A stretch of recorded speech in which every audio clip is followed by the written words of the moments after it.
close it, doctor. Yeah. ठीक है. ठीक है.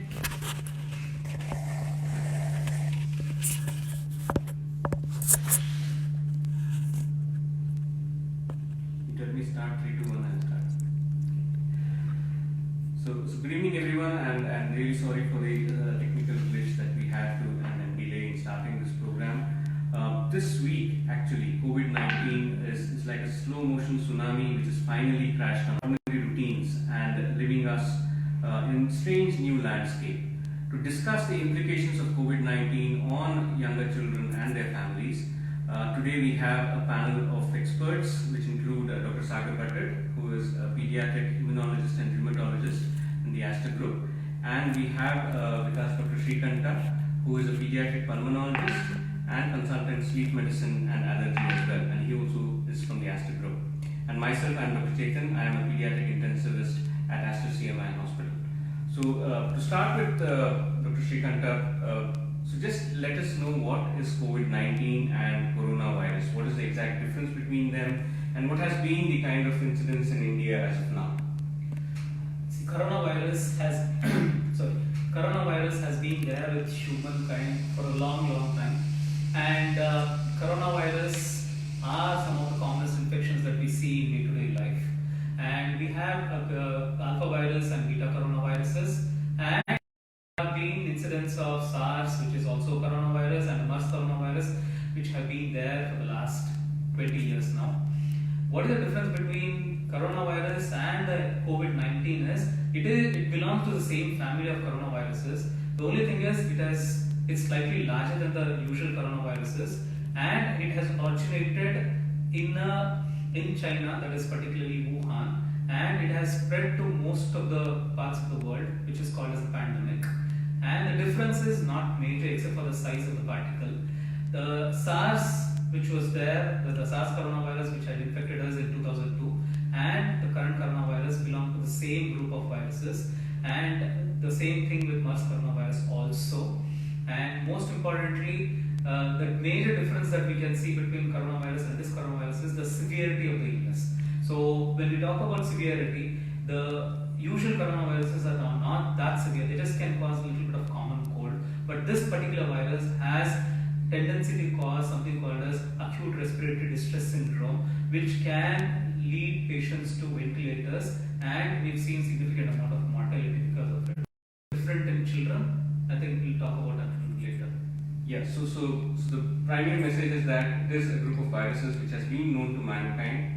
Now this variety has, humans are kind of an accidental host. It spreads rapidly, it is more fulminant in terms of its clinical manifestations, and primarily the elder age group has got affected. So how does it spread? I mean, that's what the kind of viewers would like to know. How does it spread, and why is there a sudden kind of a pandemic proportion illness within a period of, say, last 6 months? So the usual modes of transmission that is spread is usually by the cough droplets. That is, when I cough or sneeze, the virus particles are transmitted or travel through our cough droplets.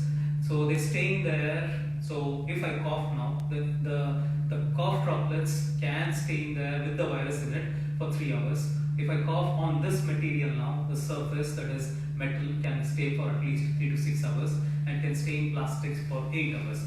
And if I cough on fomites like my handkerchief, it can stay as long as 18 to 24 hours. So if I have coronavirus now or COVID-19 now, and if I cough, both these people who are sitting next to me can get coronavirus. If I cough on them and they have fomites, that is, the virus has dropped on their skin surface, and they touch their eyes, their nose or their mouth, and the virus has a tendency to go in and cause infection, and that is how virus is spreading. So the most commonest are these three. Currently there's data coming from China as well as Italy saying that there is a certain amount of fecal-oral transmission, that is, we are passing the virus in our stools, and if hand wash is not proper, and if our day-to-day care has not been taken care of properly with soaps and detergents, it can definitely spread through oral route, so fecal-oral route. So these are the commonest modes of transmission. Until now, these are the only three, that is cough droplets, fomites, as well as contact within 6 feet distance.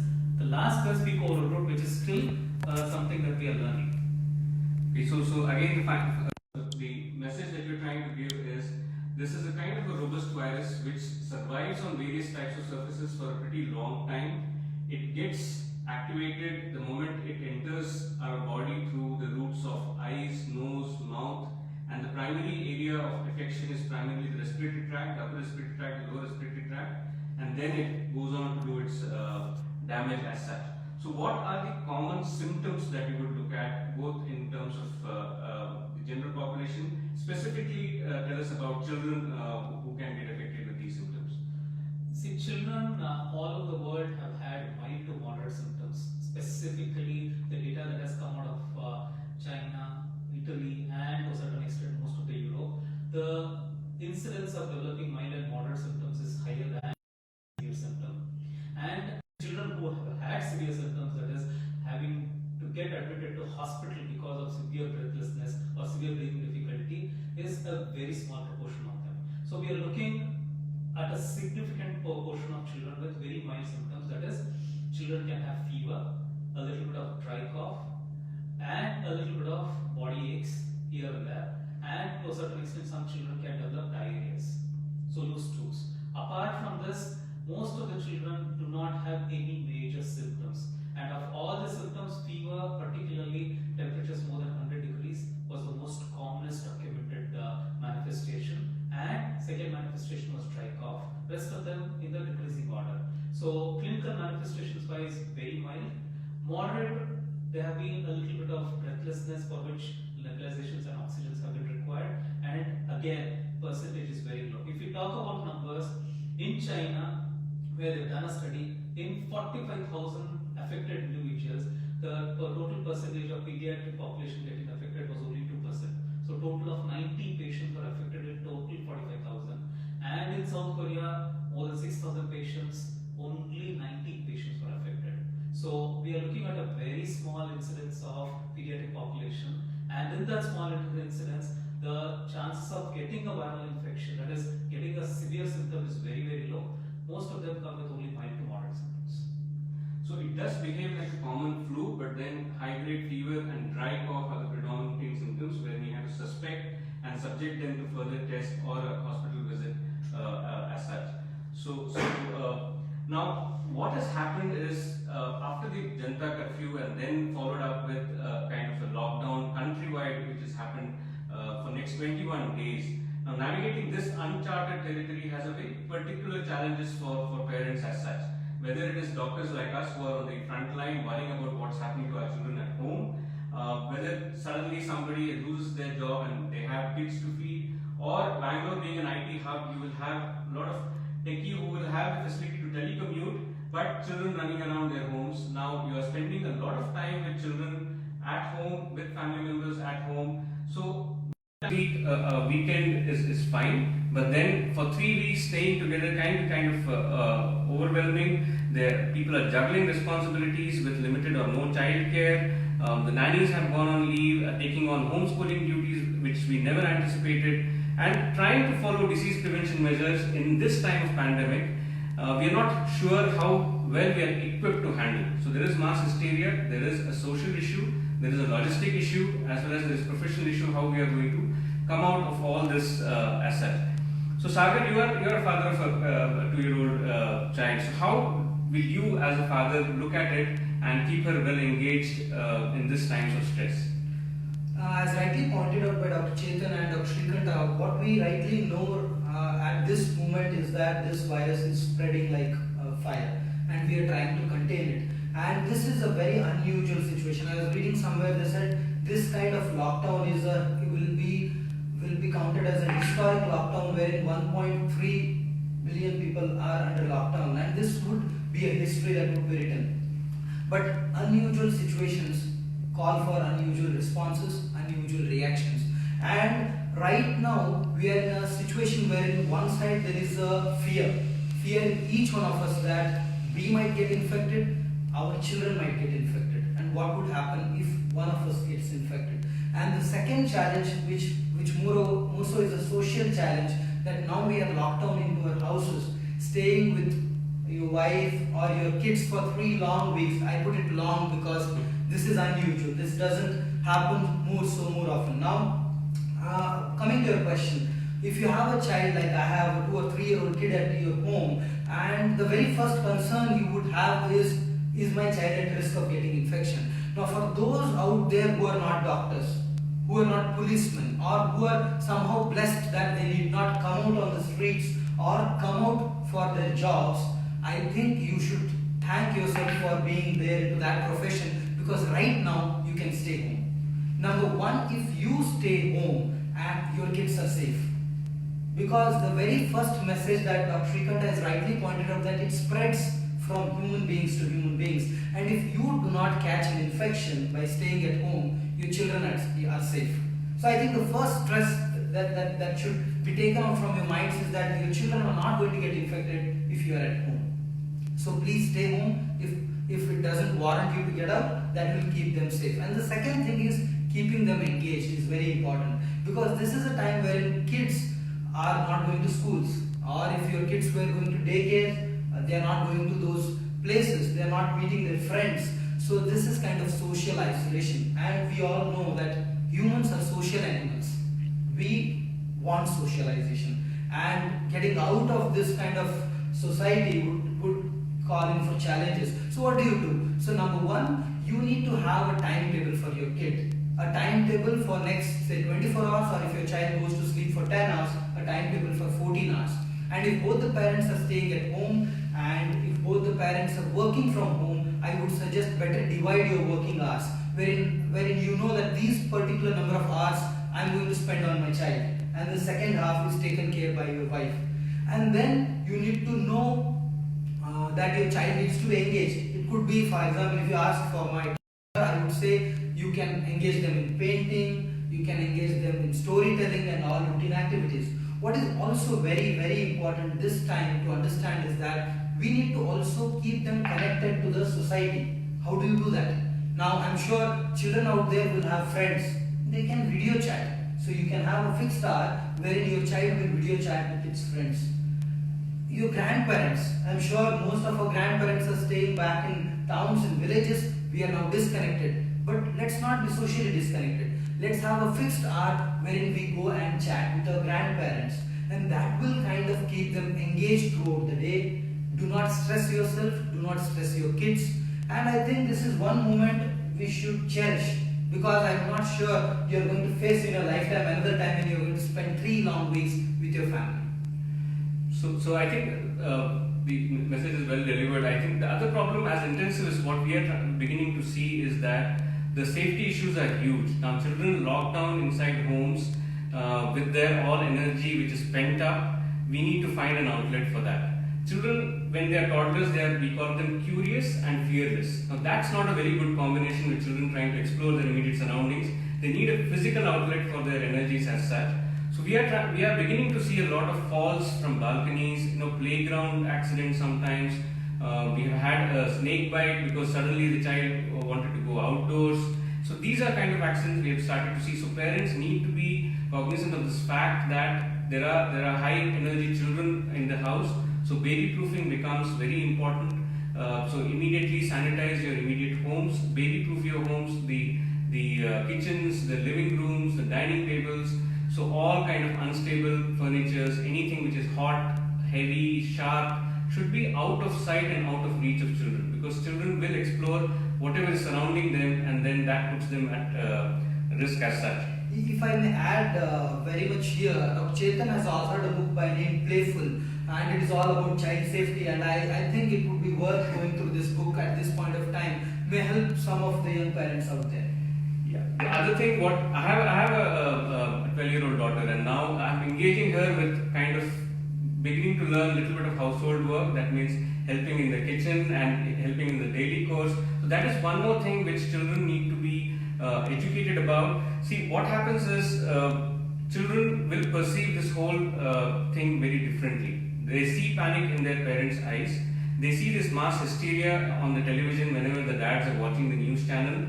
So how we communicate to them about this whole issue is also very important, and it has to be done in a way which they get it in an age-appropriate communication, so that they understand the severity of the problem and they respond appropriately to that. So that brings us to another group of children that we deal with as such. Shrikanta, you would like to respond as to now adolescent is a different age group. They are neither adults, they are neither children. They are physically very strong, they are mentally very weak, and they are emotionally very labile. And the cool quotient for adolescents in this age group is primarily the peer group. And unless they interact with them on a day-to-day basis, this lockdown will cause a lot of rebellious teenagers in families, and that is likely to lead on to some tension within the households. So how do you think we can engage the adolescents, and what ways are there to keep them busy? So, adolescent, very difficult age when everybody has gone through adolescence, and we all know adolescent is an age where we think we know everything, right? And we act on that thinking that we know everything, and it definitely keeps us in a lot of disturbance. It not only makes us getting exposed to the virus, but also makes our family member get exposed to the virus. We have adolescents sneaking out of the houses and contracting the viruses and coming back and giving it to their family. So in this moment, adolescents have to be told, or adolescents have to be spoken about the virus. So first thing is, allow them to ask questions. So first thing is, foremost is, as a parent, make them sit down, ask them to ask questions about what the virus is, how the virus spreads, what are the consequences of this virus, and what are the most important manifestations of this virus. Give them information, but don't overpower them with a lot of information. Don't give them information which is just going to be very grim and too much of information like medical jargons. That's a very important thing. So first thing, like I told you, give them information which is adequate, but do not overpower information. Second thing is, like Dr. Chetan has already told, a 12-year adolescent, 13-year adolescent in the house, how do you make them engaged in the house? So fix a daily routine for them, waking up at the same time, sleeping at the same time, and in between have a specific time where they do household activities like cooking. If mothers are cooking in the kitchen, or if fathers are doing some daily household chores, ask them to join them in those chores and make it a fun activity so that they also enjoy it. At the same time, they are able to kill the time. And third most important thing is, because they are adolescents and they know how to because they are inquisitive and they know how to do things in a different way, get them to champion the cause here. So championing the cause means they can make videos of hand washing, social distancing, and spread it across to their friends, so that everybody and everyone among their social groups understand that the particular person or a particular person is doing it, why not we do it? And most important thing here will be, like Dr. Sagar has told, always have a chat time. So video chatting with their friends, because we are social animals. Without we seeing our friends, without we seeing our near relatives or close relatives, we will over a period of time will have withdrawal symptoms. So let them have a specific time for them. Let them chat with their friends, and specifically adolescents having too many friends, too many social chatting. It makes more sense for them to have a specific time where they chat with their friends. And last but not the least, everyone should have their own time, at least an hour or half an hour, whatever time it is. Let it be the father and mother, parents, or the elder sibling or the younger sibling. Give them a specific time so that is me time, and nobody interrupts during that me time, so that I can think about what it is, I can think about what is going on, I can think about if there is anything that I need to ask my parents, or anything that can be a problem for me. And if that is there, always can be questioned and answered with your parents.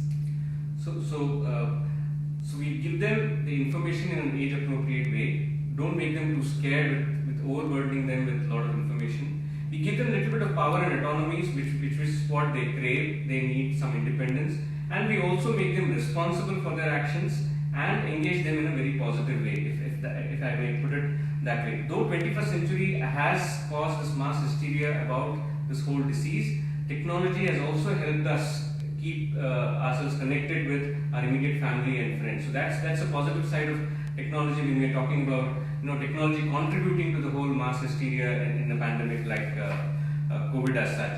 So a lot of schools also are kind of running online education programs. They make use of this opportunity, and then and then the teenagers are coming out with videos about how they are spending their days, as I told, teaching other people about hand hygiene and social distancing as such.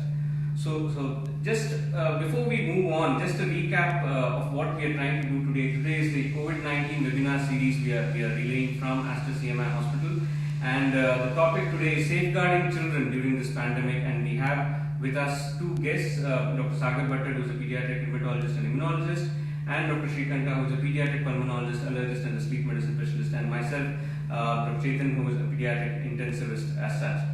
Now, most parents now will have a kind of a very valid question. Now, doctor, if my child falls sick, now what will be my reaction to that? Should I rush him to hospital? Should I wait and watch? Because as you told before, the pandemic flu is similar to what a general flu looks like. And very rarely parents will be able to differentiate dry cough, wet cough, fever grades, whether it is high grade, low grade. So what would be your advice for parents like that who are concerned if the child falls sick at home? See, first and foremost is do not panic. That's the key important message that I would want to give to every audience that is seeing this Facebook Live. Second thing is coronavirus is it's a virus which causes common cold. So COVID-19 is one of the coronaviruses, and like I've already told you in the beginning of the series that it is one of the coronaviruses. So this infection will be mild to moderate in most of the children. So what are the symptoms? Again, I'm reiterating: fever, cough, little bit of myalgia, that is body ache, and sometimes they can have loose stools. Most of the symptoms can be taken care by the parents at home because you would have taken care of multiple viral infections at home. So what do? You give fever medication for fever, either the paracetamol, whatever combination you have at home. For cough, a little bit of cough suppressants, whichever you have at home. And if the child has loose stools, depending on the number of loose stools, you can give ORS to the child, or you can give medications to stop loose stools. So usually these are the most commonest medications that I would ask you to give at home, and wait and watch. These are the only things that you need to do, and most of the viral infections usually takes 3 to 5 days to settle, and sometimes it can go on for 7 days. If the child has had fever from say today, day 2, day 3, child's fever is going to rise. So it's not the height of the fever, it is in between the fever, how your child is. In between the fever, the child is playing. In between the fever, child is feeding well, passing urine and stools reasonably well, and being more playful and cheerful. I would tell you to please wait. There is no need to rush to a hospital. Even if you come to the hospital, we are going to do the same. We are not going to change the prescription just because there is something that you need to be worried about. One.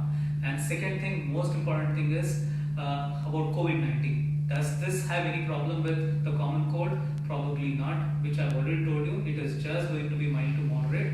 In only 0.01% of population can be severe, and for that, eventually going to come to us. So if suppose a parent wants to ask, so doc, when should I rush my child to hospital? Now, middle of the child, my child has high fever, he looks unwell, he's not eaten well. So what are the danger signs which you would advise to parents saying that, okay, these are the warning signs, do not wait at home, get medical attention, come to hospital? So warning signs definitely are persistently high-grade fever spikes. So persistent. So you give medications for fever and the fever comes down within 45 minutes to 1 hour, or sometimes it can take a little longer. But fever does come down, it gives you a respite for 3 to 4 hours before the next spike of temperature, and between that 3 to 4 hours of respite time, the child is playful, child is cheerful, child is eating well, I would say please do not worry. If the fever is persistent, 102, 103 spikes, spiking for 2 to 3 days, definitely you need to get the child to hospital. Second, child is persistently vomiting or having persistent loose motions, and child looks dehydrated, definitely rush your child to the hospital. child is breathless, child is having fast breathing, you can see the child gasping for air, definitely you need to get the child to emergency. And apart from these things, if the child is not at all feeding well, specifically children less than 6 months, feeding is a very important sign of well-being. If the child is feeding well, I would say nothing to be worried. If the child is not feeding well, not at all able to feed well, please get the child to the hospital. Yeah, in the same way, I would like to continue that. See, many of the pediatricians are available online, on WhatsApp, on messages, and just use that technology to reach out to your doctors who have been seeing your child for very long. They know how the child behaves, and they are able to pick up the subtle signs which would require them to seek medical care as such. So here at Aster CMI, we will be starting our teleconsulting program soon, and we will keep you updated about the same. So before we move on, just one more question before I involve Sagar in the discussion is, now if this is okay if suppose the child has got ill and these are the kind of warning signs. Now if there is an adult at home who has got fever, cough, cold, now what precautions do the parents take so that it doesn't get transmitted to the child? Because usually the viral illnesses, once it comes into the family, everybody eventually gets it. Absolutely. So not only during the COVID-19 times, even before the COVID-19 times, we have had infections from adults getting transferred to the children in the house. So if I am an adult, if I have a cough and cold, I can go and give it to my son, or you can go and give it to my daughter. That is how it works, and that is how it has been working for generations. So what I should do is, I should wear a mask, not to prevent a droplet infection, and every time I cough and sneeze, I should hand wash with the soap, that is soap and water, for 20 seconds, and also use hand sanitizers. And if possible and if feasible, please contain or quarantine yourself into a room for the next the period of symptoms. Usually for normal influenzas or common coughs and colds, usually 7 days is reasonably good enough. For COVID-19 specifically, because the incubation period is up to 14 days, we expect, or we ask our parents or ask our viewers to quarantine themselves for at least 14 days. So we are seeing kind of 3 groups of children coming to our hospital as such. One group is who walk in with symptoms of cough, cold, fever, whom we are addressing their concerns and treating them on outpatient basis in our flu clinic. There are a few others who have slightly moderate symptoms, who are coming with a little bit of more wet cough, little breathless. Also have a wheezer or an asthmatic or underlying heart disease. As such, there are other group of children who are coming in very sick with even respiratory illnesses as well as other type of illnesses. So, could Sagar tell us that among this group of children, what do we do COVID-19 testing for everyone? Does everyone warrant the COVID-19 testing? And then I'll come back to Dr. Shrikanta as to what is the current research and current standing of COVID-19 testing, where is it available, how freely is it available, and what is the turnaround time? First, you Dr. Sagar. See, amongst, I think because of the pandemic and because of the scare that is being all around, we see a lot of patients along with their children who come with cough cold asking us for a COVID-19 test, or basically a test where they want to know whether they or their child has developed an infection. So first thing what we need to understand is, please do not rush to get a test done by yourself. Do not panic. Again, the same message which we want to repeat, that if you have got cough, cold, fever, does not mean you have got coronavirus infection, number one. You can still have coronavirus infection and majority of you are going to get well all on your own, and that is why right now we are not advising random testing to every patient who walks in with cough and cold.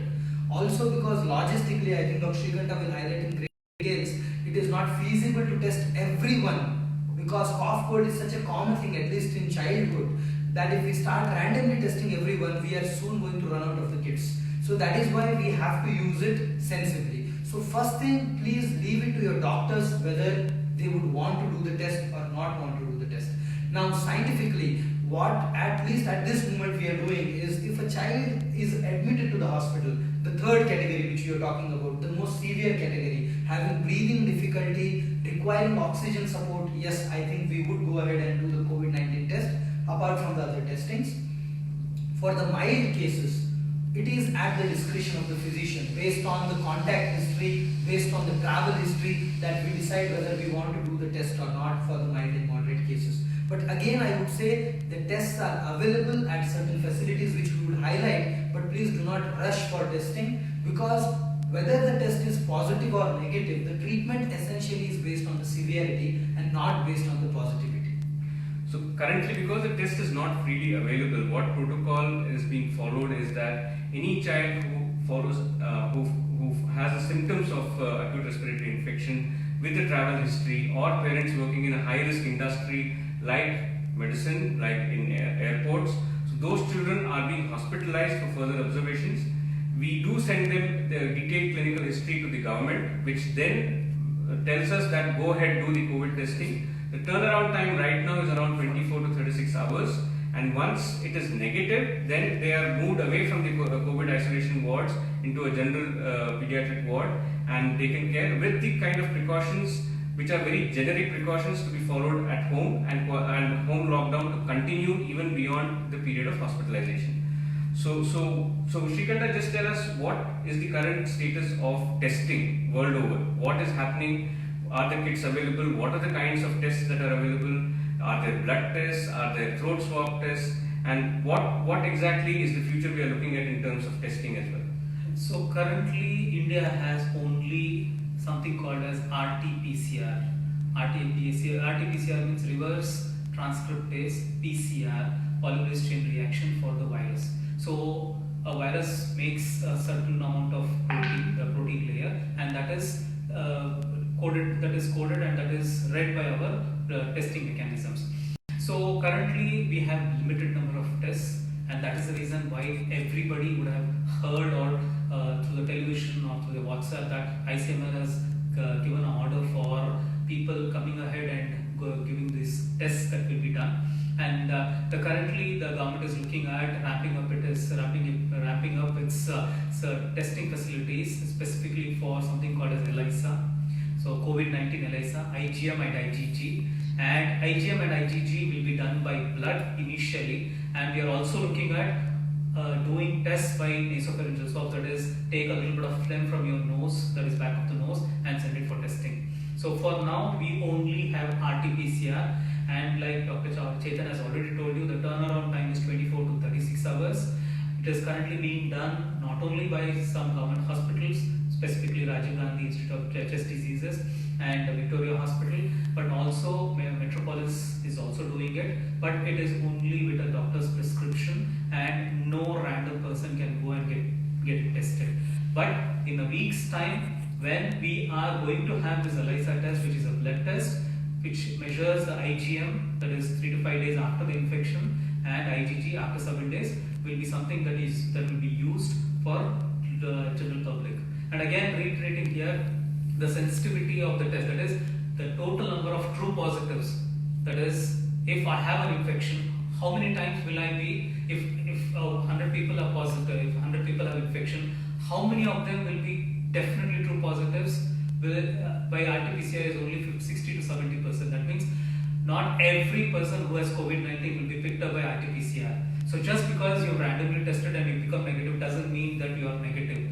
Even though you have symptoms of fever, dry cough, myalgia, loose stools and other symptoms, the test is negative. So please quarantine yourself, please self-isolate yourself, and make sure you don't transfer it to others.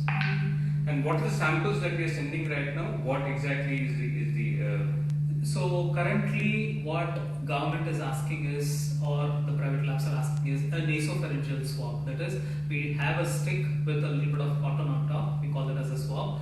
We pass that into the nostril, to the back of the nostril, that is nasopharynx. We take the phlegm from the nasopharynx and send it to testing. So the sensitivity of that is 70%. And if I take a little bit of mucosa from a little bit of phlegm from the oral, that is through your throat, the sensitivity reduces to 50%. So the test is RT-PCR, and the sample that everybody is asking for now is nasopharyngeal swab. The best sample will be bronchoalveolar lavage, that is the sample that we scope from the lung itself, that is pass a little bit of saline into the breathing pipes and take it out and send it, which has a sensitivity of 93%, but that is too far-fetched. We don't do it to every patient, so we are doing only nasopharyngeal swabs for now. And like I said, until we have blood tests, that is say in a week's time to 2 weeks' time, nasopharyngeal swabs will be only done.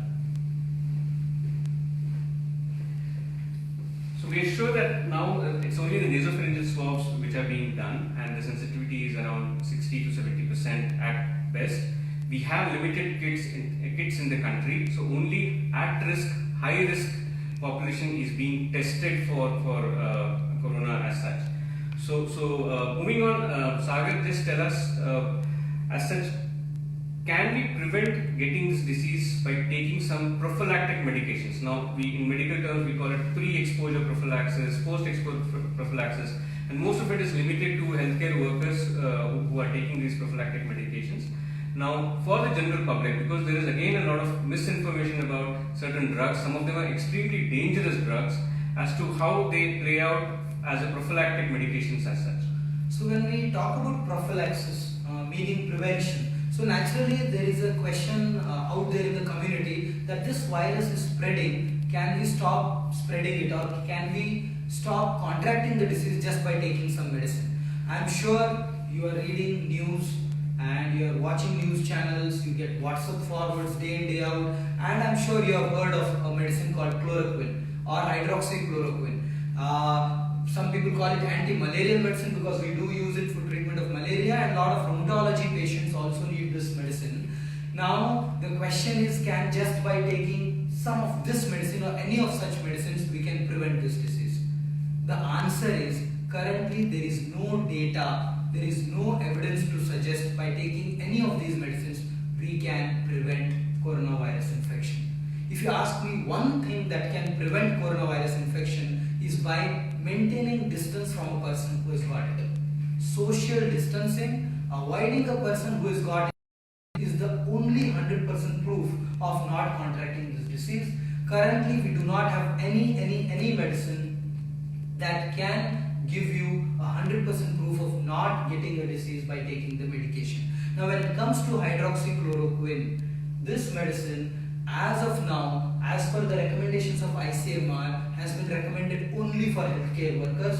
That to those healthcare workers who are directly dealing with COVID positive patients are recommended to go ahead and take the medication. However, the caveat is they have been giving recommendation, but they do not give the proof that by taking this medicine even doctors will be protected. But the other side of the story is also equally important. In a panic situation like this, when people start consuming medications on their own, I'm sure Dr. Chetan, who works in the ICU, would have enough examples to tell you what happens when young children are fed chloroquine, because the dosage that has been recommended for this COVID is quite high, and if you end up giving your children chloroquine without prescription, we have had unfortunately cases of chloroquine poisoning coming to the ICUs, and now there are people who are dying of the poisoning of the medication, which we are not sure is going to protect us from the COVID-19 disease. So please understand, no self-prescription. Currently we don't have any medication that is going to protect you. Do not eat or prescribe yourself any medication without your doctor's advice. Because parents as well as grandparents and the general public as such has so much access to information, and these drugs which are available easily over the counter. Now you can read a research paper published in China which says that chloroquine with azithromycin is one of the combinations that can be used. And in panic mode, many people can buy those drugs and give it to their children. Let me tell you, it is extremely dangerous. Both chloroquine as well as azithromycin do something to the conducting system of the heart, and then it can cause sudden fatal cardiac arrest. And these are cardiotoxic drugs, so do not ever give it to children without a doctor's prescription. Never self-medicate. These are dangerous drugs which are being used for different purposes and have found some benefit in COVID scenario, but then again not safe in children. So that's again very clear. One more thing with regard to there's a question from the audience saying that what is the difference between hand wash with soap and water and hand rub or hand sanitizers as we get it. So what should be the constituent of those hand sanitizers, which is the medical grade hand sanitizers which are effective as such? Because again, there are a lot of things coming into the market, lot of unscrupulous items coming into the market which pass off as hand sanitizers. From a doctor's point of view, what is a true hand sanitizer and how does it compare with hand wash? And what should be the general public's response in terms of hand sanitization in this? See, hand wash with a soap is the best way to sanitize yourself. So, to know that, we need to know what is this virus. This virus has a material called as RNA covered with protein. So, this protein can be easily denatured by detergent, which is our soap. So, by using this soap for 20 seconds and washing our hands with tap water is going to wash away the protein layer, leaving the RNA virus to be exposed to the environment. And when this RNA virus is exposed to the environment, it doesn't survive. So, no RNA or material is going to survive in nature. That is kept up. So, hand wash is the number one, and hand wash will take us forward in terms of finding this pandemic. Second, not all sanitizers. We have sanitizers which people use when they travel. We have hand sanitizers when mothers clean diapers, they sanitize their hands. They are not medical grade sanitizers. Sanitizers have to have 70% alcohol. And alcohol again denatures the protein and exposes the RNA not to cause any infection. So when denatured, nothing will happen. So it has to be a 70% alcohol containing sanitizer. So even if you do not have a hand sanitizer at home, or you are finding difficulty to get a hand sanitizer, please wash your hands with soap and water. You can see lot of television and lot of news channels propagating wash your hands. We are here. We'll wait for you for 20 seconds. Please do that.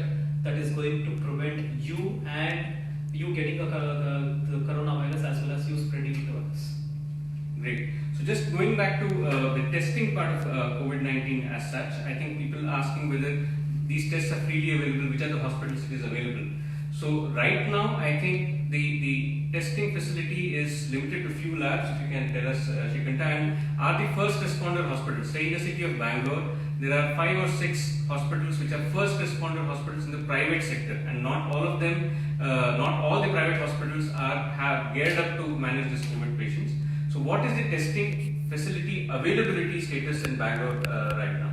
So testing, like I had spoken about this previously. So government is taking the maximum number of samples and testing the maximum number of samples. So currently in Bangalore there are only 3 centers which are doing it. One is Rajiv Gandhi Institute of Chest Diseases and these are Institute for Tuberculosis. Second is Bangalore Medical College and Research Center, and third is National Institute of Virology, NIMHANS. These are the only 3 government approved centers or government centers which are currently doing RT-PCRs. The other center, that is private lab, which has been accredited by the government, is Metropolis, RV Metropolis. So RV Metropolis and SRL Lab. So these are the 2 centers. SRL Lab are there in multiple locations in Bangalore, and Metropolis is also there in multiple locations in Bangalore. And Anand Lab is the 3rd location in Bangalore which is doing it. So these are the 3 private labs or 3 private players currently doing RT-PCR, and again reiterating, they have limited number of kits. So please do not send arbitrarily. Only send cases whom you have very strong suspicion, or category 3 cases which really require ICU care, or patients who are really sick, where case finding will definitely help you in contact tracing. And I think we should also reiterate that this would be done only based on a doctor's prescription. Yes. Nobody can walk into the labs and get a test as per the rules and regulations as of now. So nobody can demand a test saying that come do me a COVID test like that. It is being advised on the doctor's prescription. Again, even from the first responder hospital, out of which AstraZeneca is one, the detailed history on a form has to be filled, sent to the government, and the government gives us a go ahead to collect the sample. So we are one of the collection centers, but again the logistic is we need to take permission from the government whether the history, based on the history, that patient qualifies to be able to be tested. Okay. So the other interesting questions which came up from the audience here is, what about air conditioning? Now, most of the current workplaces, even homes, or you say any public place, malls, shopping centers, are all kind of air conditioned. So, what is the current status of understanding with respect to role of air conditioning in making the disease more severe as well as spreading the disease? So Shrikanta, you want to take that? So air conditioners, specifically the malls or the houses, it is the same air which is recirculated. Imagine I have COVID-19, I cough, and the droplets are there in the atmosphere for the next 3 hours. The same air will be transmitted or will be recirculated in the room, and anyone and everyone who enters the room are in a very high risk of contracting the virus. So imagine I have self-quarantined for myself having COVID-19, and if I switch on the AC and the same air recirculates multiple times, if a person who wants to give me food or wants to give me some essentials enters the room with the mask, still can contract the virus, because the virus is still there on the surface, in the air, and if the person enters the room, the virus can stick onto there or can be deposited on their clothes, and the person can walk out of the room, touch their surfaces and touch their nose, ears and the eyes and throat, and that can definitely cause infection. So definitely ACs are definitely a no-no if a patient has been quarantined. If you have normal cough and cold, also you're not supposed to use ACs. That is the rule by dictum, right? So very important message and very important question: ACs are not supposed to be used during any viral infections or viral infections per se. And second thing I want to add is the AC filters. Even if you use a 3M filter which has clears the particles as small as 2.5 microns, because this virus is 450 micrometer, that can to a certain extent clear the virus from the filter, from the air that is being filtered. But if you are just using normal AC, it is not going to filter the air, and it is not going to filter the virus also. Thank you, Shrikanta. So just before moving forward, just to reiterate the audience which has joined us late, today we are just discussing among the COVID pandemic how to safeguard children during this episode, and it is an initiative by the Astro Volunteers. This is the COVID-19 web series that we are bringing to all our patrons on Facebook, and this is going live. All your questions and comments, please put it as you're watching this right now. We'll try to answer them individually. Astro Volunteers is a CSR wing of Aster DM Healthcare, which is involved in works in multiple verticals, be it disaster management as it happened in Kerala floods, be it child safety, be it raising funds for complex medical and surgical procedures in children. So there are various verticals, and health education forms one of the important parts of the vertical. And then as medical personnel, it's a great joy to be involved in bringing to you through the Astro Volunteer platform on today's Facebook Live, that is on COVID-19, how to safeguard children as such. So going forward, Sagar, tell us now kind of illnesses. Now science has developed so much, and in the last say 60-70 years we have had a major change in pediatrics because of the inventions of vaccines. And so how far are we from vaccines? Is there a vaccine available right now in the world? If not, how far are we from designing a vaccine that can be given to children under our care? So as you rightly said, vaccination has been one of the ways by which I would say humanity is getting protected against several infectious diseases. And in the last, I would say 3 to 4 decades, because of several vaccines coming into, we have been even able to eradicate some of the diseases. For example, smallpox, and for example, polio. And so we have been able to even wash out these diseases, eradicate them from the community because of vaccines. So naturally, I think the eventual way by which we can stop this pandemic would be a vaccine. And we are all eagerly waiting for the vaccine to come, because once you have the vaccine, you can vaccinate the individuals, and this vaccine would then produce the immunity against the virus, and then even if you face the virus, you come across the virus, you are protected. But right now the truth is, we do not have a vaccine so far, and that's the reality.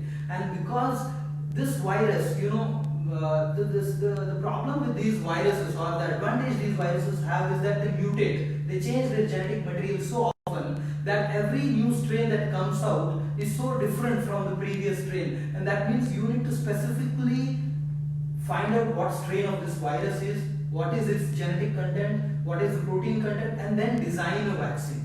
So the design of a vaccine or production of a new vaccine consumes its own time. There is research involved, there are animal studies involved, and then there are human trials involved. And that is why it takes several months, not days, to design a new vaccine. So I do not see, at least in next few months, that we would suddenly have a new vaccine. If we have one, we would be fortunate. But then currently, the truth is we do not have a vaccine as of now. Dr. Srikanth would like to add anything? Currently, CDC is predicting at least a minimum of 1 year for at least the trials to begin, because they have to have multiple levels of testing. First, like Dr. Sagar said, animal testing, then will be human testing, and the vaccine has to go for CDC approval, the FDA approval, and once the FDA approves it, then it has to come to the real world market, and then it has to. So everybody from China to US to Italy are expecting the vaccine to be only available by next 1 to 1.5 years, and we have to be with this virus for the next 1 to 1.5 years. So social distancing, hand washing, hand sanitizing are the only ways to prevent this virus, at least for now. So that message is clear. We are still away, and testing is going on to look at both the efficacy and, more importantly, the safety of vaccines whenever it comes. That's why all these precautions are put in place, so that the vaccine itself is not more dangerous than the disease. So, Dr. Sagar, you must have been asked these questions plenty of times when children come to you with repeated, infections, because you're an immunologist. Parents will be wanting to know, doctor, what is the kind of diet that I should give to my child to build his immunity? Now, because of this lockdown, the fresh fruits and vegetables are not easily available. Now you are looking at them eating more packaged food. That's the reality as such. So in these times of stress, in what would you say will be an ideal diet for a child? What all should it include? What they should never take? So that's a very important question. Now we all do lay too much of stress on diet, which is equally important. But then at least one disclaimer, or I would say one thing people should realize, that diet again cannot prevent this disease. Even if you take a healthy diet, and if you are going to come across somebody who is infected, you are going to catch the disease. So yes, a healthy diet is a must thing, but then this is not going to prevent the disease, neither reduce the severity of the disease, because this is an acute infection, and that if you catch is going to run its course in the next 10 to 14 days, and is either going to make you sick or keep you well because of your inherent competence, not just the diet. Yes, but it is equally important that not only children but adults and the elderly at home consume healthy diet, because this disease is not only affecting the kids, but the most severe forms have been seen in the elderly. Now, what constitutes a healthy diet? I would say first thing is the hydration. We keep on talking about hydration, especially when we get viral fevers, because we often get dehydrated. So a good amount of consumption of water, say I would roughly put for an adult 2 to 2.5 liters, for a 1-year-old child somewhere around 800 ml to 1 liter of water consumption. So a good amount of water consumption is what would basically needed, number one. Number two, what you should not consume. Again, I would say, because you have got a lot of time at home, do not start consuming junk food. Junk is junk. So going on for fries, going on for I would say a lot of oil fried items, yes, that is no. Now fresh fruits and vegetables, I would like to differ. This morning I could go out to the grocery and still collect some vegetables and fruits. So morning I would say before 10 o'clock or before 12 o'clock, a lot of these vegetable vendors are out there, so you can collect fresh vegetables and fruits, and I will still stress upon having fresh vegetables, fresh fruits, a daily cooked hot meal. I would not have anything specific, no, except for these fried items or quick junk foods. That is what I would say. If you want to add anything. And definitely it becomes like a playful activity for both parents and the kids. They can involve the teenagers to help them in cooking, making pastas, making salads, and definitely they will keep them, by at least by doing these activities, more towards proper mental health. So while staying at the diet, is there food Sagar, do you feel that does it have any bearing on, chicken prices have dropped significantly, people are worried about eating non-vegetarian, children love non-vegetarian many times. What is your take on that? So one thing we should be clear, if I'm right, you can reiterate on this, that this virus is not a primarily foodborne virus. It does not spread by eating non-vegetarian or in that matter vegetarian food. Although Dr. Shrikanta did mention a little bit of fecal-oral transmission, but again it is to do with hand hygiene and not to do with the food. So first thing, this virus, at least this virus, does not spread by food.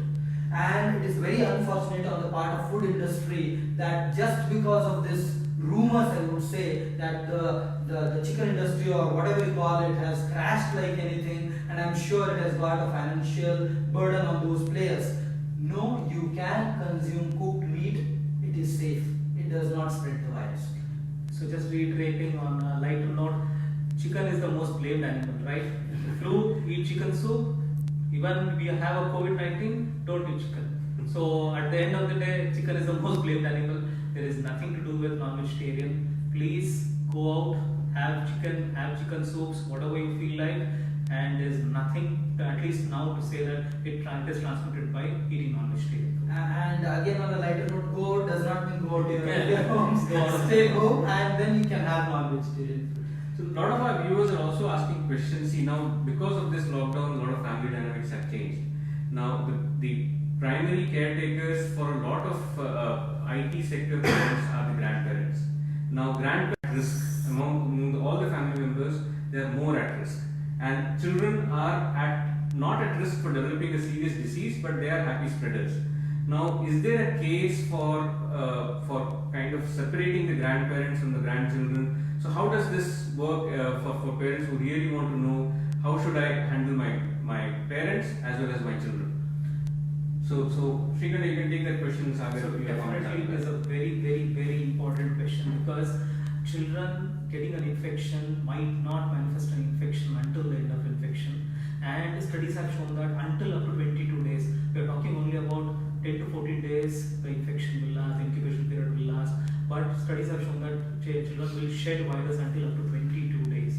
So even though child has been asymptomatic doesn't mean the child doesn't have virus inside, and just because child has gotten better from the viral infection doesn't mean that child has stopped shedding virus. Child can still shed virus until up to 22 days. If your child has common cold, flu-like symptoms, fever, cough, cold, little bit of loose stools, please prevent them from interacting with the grandparents, or do not allow them to jump into their laps, cough on their faces, and not use grandparents as one of the caregivers for the child. That is a very important. And children will go without any symptoms in most of the cases. So they transferring viruses to the grandfathers and the grandmothers is very high.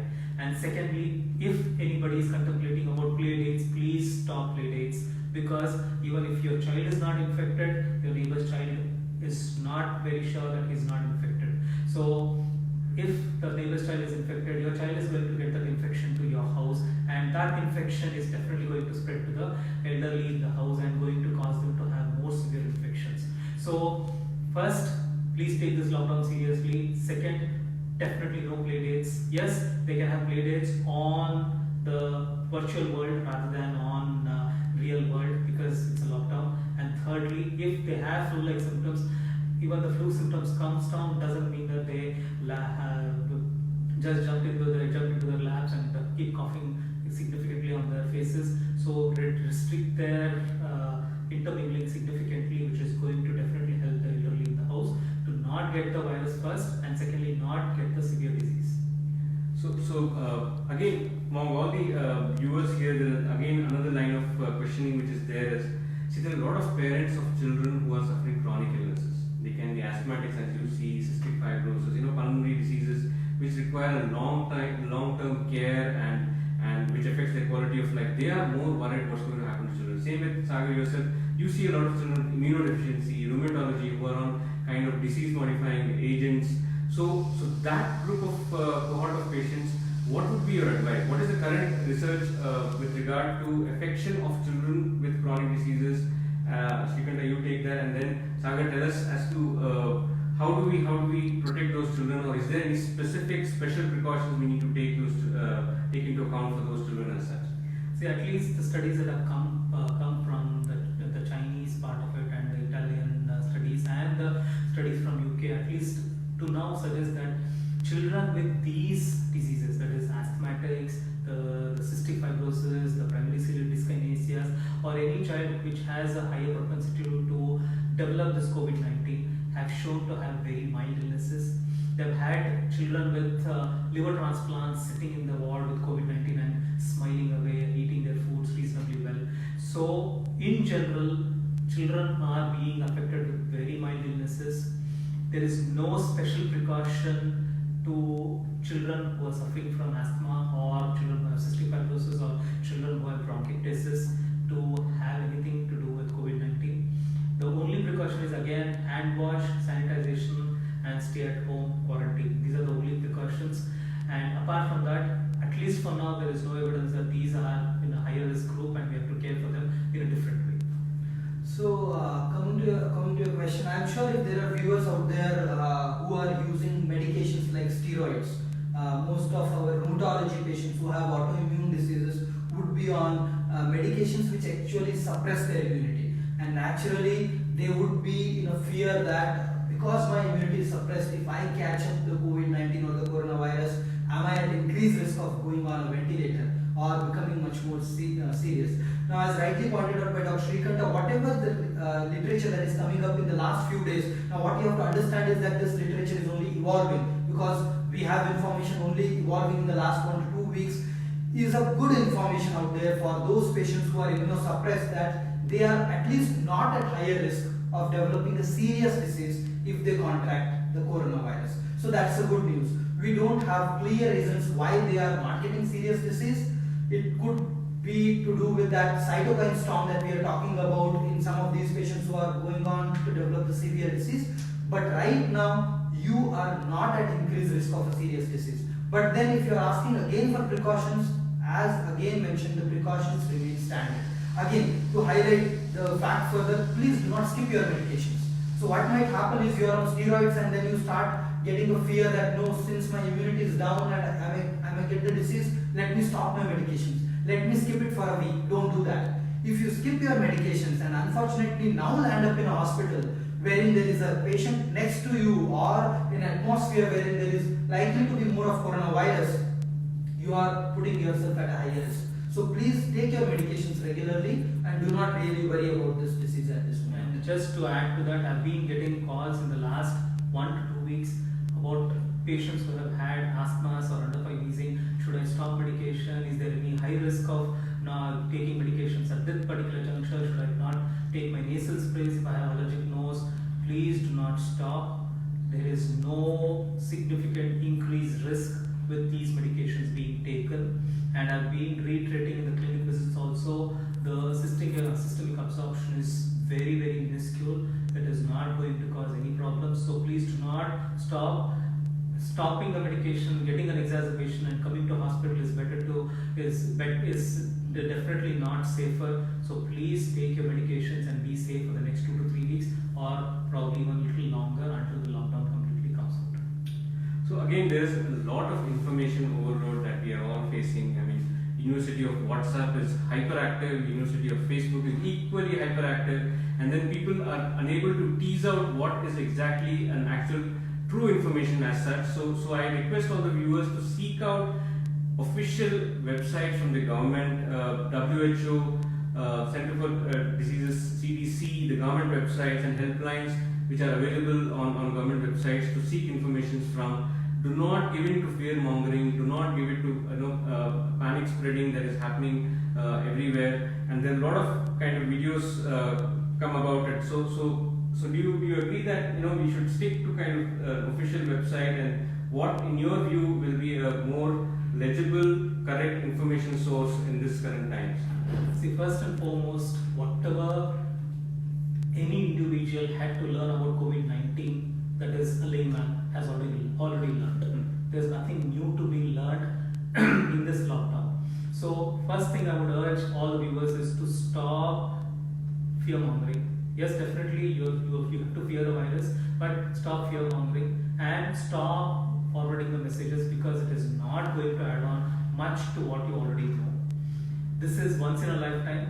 I might not see a pandemic in my life. So this 21-day lockdown, please enjoy with your family, do activities as a family. Yes, you'll have work. Yes, you'll have to manage that particular work. But please take this opportunity as a lifetime opportunity and spend time with your family members. And thirdly, most important thing is, yes, like Dr. Chetan has advised, there are government websites. Government of India is publishing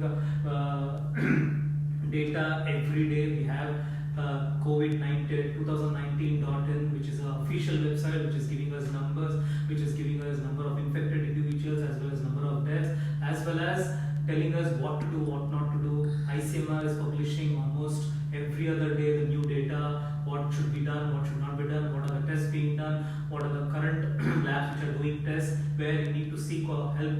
So these are definitely some of the valid outlets where you can seek advices, and there is already a helpline which you can call and get information if you really want. And more important is, your doctors are available for telemedicine. If there is any doubt or if there is any concern, please do call them and ask them depending on your concerns. I would also want to add that, see, as medicine, when we are trained for medicine, we say do no harm.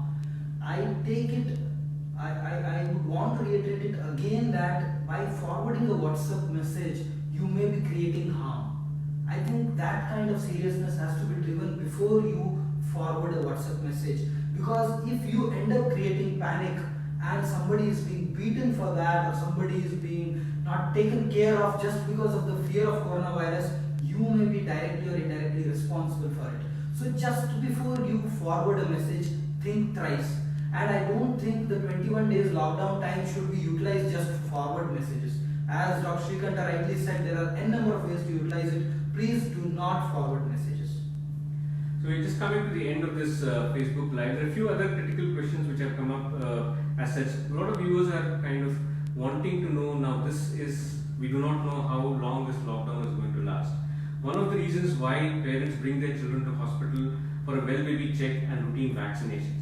So Sagar, what is this current stand on routine vaccinations, people who have dated vaccinations in the next 3 months? So should they wait? Should they come? Is it an emergency? So what is the current stand on that? So I would say this is kind of a controversial situation, because there is no clear statement out there as to what you are supposed to do if your vaccination is due. Now again, putting back facts and basics, why do we take a vaccine? A vaccine is given to prevent a disease. For example, we give a vaccine called DPT, is to prevent you against from diphtheria, pertussis and tetanus. Now most of these infections like diphtheria would be contracted out there in community. So what common sense tells me, that if I am going to be locked down for 21 days in my house, there is very remote chance of me contracting any of these infectious illness. So we need to take a balanced call whether I want to go out and expose my child to COVID-19 and protect it from a disease which it may not contract in the next 1 month. So my personal suggestion would be to wait out for the next 21 days. Things are going to get more clear. Naturally, if this is going to get on stretch for months together, we would come back with more recommendations, maybe specific clinics for vaccinations. But then right now, I think delaying it for 2 to 3 weeks is not going to cause harm. It is in your favor. So that's again very clear. Again, to reiterate to the viewers that most of the hospitals' emergencies and ICUs are functional. There is a group of government hospitals where these affected patients with suspected COVID-19 or respiratory illnesses can go. There are also a group of private sector first responder hospitals, among which AstraZeneca is one of them, where they can come, get themselves screened in the morning hours, routine OPD hours in the flu clinic. If they have symptoms which are a little bit more severe, they can present themselves to the emergency room, where the emergency physicians will take a call on whether this child or an adult needs to be admitted and where they should be admitted, in isolation wards, in ICUs, or they have a non-COVID illness which needs immediate addressing. Even that is being done in the hospitals today. So also going forward, next week onwards, we will have a more robust telecommunication, teleconsultation platforms available wherein you can call in the hospital, book your appointment for the teleconsultations, and as doctors we will be available for consultations as such. Things which can be managed through a teleconsultation platform will be managed and prescriptions given. But then if you need to come to hospital after the teleconsultations, we will let you know about it. So just as such, again, revising as to what's going on, as the theme for today's talk was how to keep children safe and engaged at home amidst the corona pandemic. We discussed initially what exactly is COVID-19 epidemic and what is coronavirus which is causing it. More than 700 cases have been diagnosed in India as of now. And what is the mode of spread? We discussed about the droplet infection, the fomites which hold that infection for some time, and then we discussed about the whole social dynamics in the families which have changed. Children being forced to stay at home during the summer vacation, schools are not going on, parents being there, so it does change the kind of family dynamics, and also protecting one from the other in terms of transmission of infections.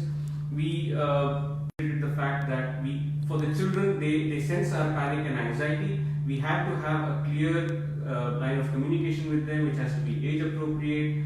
The language use has to be very calm. At the same time, give them some power, give them some autonomy, give them some responsibility, engage them in day-to-day activities so that they're not bored and they find some physical outlet for their energies in that age group as such. We also discussed about certain areas where what to do when the child falls sick, what are the danger signs, how to protect the elderly from the children and children from the adults who are carrying these infections. We discussed about the role of air conditioning, we discussed about the hand wash versus hand sanitizers. So you can go back and review this video whenever you feel like addressing these questions. We discussed the status of current availability of the COVID-19 kits and what is the current protocol in place for testing a suspect COVID-19 patients. There is a rule being put in place, mainly governed by the Government of India, and then the testing will be available for mass maybe in a week or two time. So right now, because of the lockdown, the emergencies and ICUs are the areas which are functional. There are hospitals which are running the fever clinic or the flu clinic, as we rightly said, and then the video consultation or teleconsultation platforms will be ready for access by next week. And so before we wind up, Dr. Shrikanta, maybe you can tell us two key take-home messages for our viewers as such, and followed by Sagar. So first important key message would be, please do not panic. There is no reason to panic. Secondly, please use hand wash a bit more frequently, and there is no need for hand sanitizers if it is not available in the medical shops or any other shop. Just hand wash 3 to 4 times a day, or sometimes even 5 times a day is reasonably good enough. And stay safe and make others safe. It has been a nice discussion, I believe. So I would say utilize this time. This is a good family time you've got for next 3 weeks. If you are blessed not to come out, I would say as doctors and as many professionals, we are supposed to come out. And if you have that opportunity that you need not leave your home, please do not leave your home. This is the time you need to spend time with your families. And the second thing is, I would again reiterate, do not spread misinformation. Let's spread the right message. You can spread this video and let us spread the right message. Hopefully in a month or two, we should be getting back to routines. So that's great. So thank you, Dr. Sagar, Dr. Pediatric Immunologist and Rheumatologist at Aster CMI, and Dr. Shrikanta, Pediatric Pulmonologist, to kind of educate us and the viewers about the COVID-19. This is the COVID-19 webinar series brought to you by Aster Volunteer Platform. And if we all survive this, in a year's time, we'll have lots of stories to tell to each other as to what we did and how we survived this as a family. So thank you, signing off from Aster CMI here on Aster Volunteers Platform. Thank you very much for your time and patience.